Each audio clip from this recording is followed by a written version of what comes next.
ملک پیٹ میں کانگریس امیدوار شیخ اکبر کو توقع کے عین مطابق عوام کی تائید مل رہی ہے اور مقامی جماعت کی جانب سے ہراسانی کی پالیسی کے باوجود بے خوف و خطرہ کانگریس کیڈر انتخابی مہم میں مصروف ہے۔ کانگریس کی 6 ضمانتوں کے علاوہ شیخ اکبر نے ترقی اور فلاح و بہبود کا اپنا نجی ایجنڈا بھی عوام کے روبرو پیش کیا ہے۔ وہ کامیابی کے بعد ذاتی قصد سے عوامی بھلائی کے اقدامات کی تیاری کر رہے ہیں۔ دوسری طرف یاقوت پورہ حلقے میں مجلس بچاؤ تحریک کے ترجمان امجد اللہ خان خالد اور ایم بی ٹی صدر مجید اللہ خان فرحت کے پیدل دوروں کے موقع پر رائے دہندے مرحوم جناب امان اللہ خان کی خدمات کو یاد کر رہے ہیں۔ دونوں اسمبلی حلقے جات میں نوجوان رائے دہندوں کی قابل لحاظ تعداد ہے اور ان میں اس بات کو لے کر شعور بیدار ہو چکا ہے کہ روایتی قیادتوں کی تبدیلی میں عوام کی بھلائی موجود ہے۔ ہر الیکشن میں نمائندے کو تبدیل کیا جائے تو علاقے کی بہتر ترقی ہوگی۔ اس سلسلے میں پڑوسی ریاست تمل ناڈو کی مثال پیش کی جا رہی ہے، جہاں ہر 5 سال میں حکومت تبدیل کر دی جاتی ہے۔ تلنگانہ میں مسلمانوں کی ہمدرد حکومت اور طاقتور مسلم قیادت کے باوجود تاریخی مکہ مسجد اور شاہی مسجد باغ عامہ میں برسرکار 36 ملازمین کی خدمات کو باقاعدہ بنانے کی فائل کو چیف منسٹر KCR نے واپس کر دیا ہے۔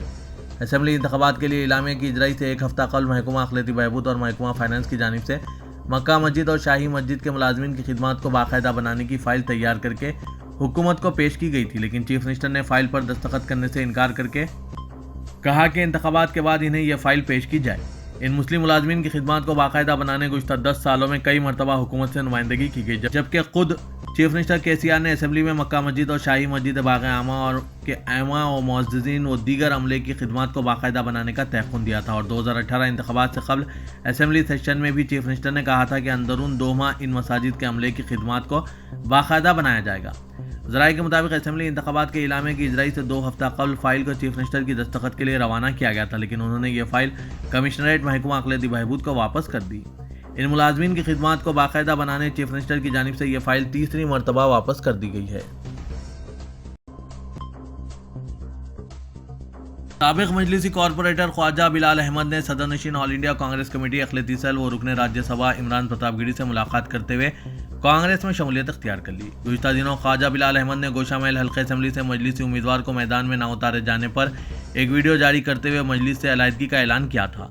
ذرائع کے مطابق سابق مجلسی کارپوریٹر گزشتہ 2 دن سے مختلف کانگریس قائدین سے ملاقاتیں کر رہے تھے اور آج انہوں نے کانگریس میں شمولیت اختیار کرنے کے بعد میڈیا کے نمائندوں سے بات کرتے ہوئے کہا کہ انہوں نے سابق میں کانگریس سے مجلس میں شمولیت اختیار کرنے سے قبل صدر مجلس سے ہوئی ملاقات کے دوران یہ واضح کیا تھا کہ وہ BJP کو حیدرآباد میں ناکام بنانے کے لیے مجلس بلدیہ عظیم تر حیدرآباد کے انتخابات سے قبل مجلس میں دوبارہ واپس ہو رہے ہیں اور انہیں اس بات کی ضمانت دی گئی تھی کہ شہر حیدرآباد سے BJP کے صفائی کو یقینی بنانے کے لیے مجلس ممکنہ اقدامات کرے گی اور BJP کو شکست دوچار کرنے کے لیے منظم حکمت عملی کے تحت کام کیا جائے گا، لیکن مجلس نے گوشہ محل سے ملون راجہ سنگھ کی شکست کے لیے کوئی منصوبہ تیار نہیں کیا، جس کے نتیجے میں وہ اب قطعی طور پر مجلس سے لاتعلقی اختیار کر چکے ہیں۔ خواجہ بلال احمد نے کہا کہ وہ کانگریس کے ساتھ نہ صرف شہر حیدرآباد بلکہ ریاست تلنگانہ بلکہ ملک بھر میں BJP کی شکست اور BJP کے مددگاروں کے چہروں سے نقاب اٹھانے کے لیے کام کریں گے۔ تلنگانہ انتخابات کے پیش نظر ریاست بھر میں الیکشن کمیشن کی ہدایت پر پولیس کی جانب سے تلاشی مہم جاری ہے اور اب تک قانون نافذ کرنے والی ایجنسیوں نے 700 کروڑ سے زائد رقم سونا، منشیات وغیرہ برآمد کیے۔ چیف الیکٹورل آفیسر کی جانب سے بتائے گئے تفصیلات کے مطابق تلنگانہ انتخابات کے بندوبست کے لیے 45,000 ریاستی پولیس عملہ، 3,000 دیگر عملہ، 50 کمپنیاں تلنگانہ اسپیشل پولیس فورس اور 375 نیم فوجی دستوں کے کمپنیوں کو تعینات کیا جا رہا ہے، جن میں 100 کمپنیوں کے مختلف علاقوں میں تعینات کر دیا گیا۔ پڑوسی ریاست کے 23,500 ہوم گارڈز کو بھی ڈیوٹی پر تعینات کیا جا رہا ہے۔ انتخابات کے پیش نظر ریاست بھر میں 18,600 اسکواڈ تشکیل دیے گئے ہیں اور 2,08,000 عملے کو بھی تعینات کیا گیا ہے۔ انتخابی ضابطہ اخلاق کی خلاف ورزی پر 1,020 مقدمات درج کیے گئے ہیں۔ اسی طرح مختلف سیاسی پارٹیوں کے سوشل میڈیا کے 120 متنازع لنک کو حذف کر دیا گیا۔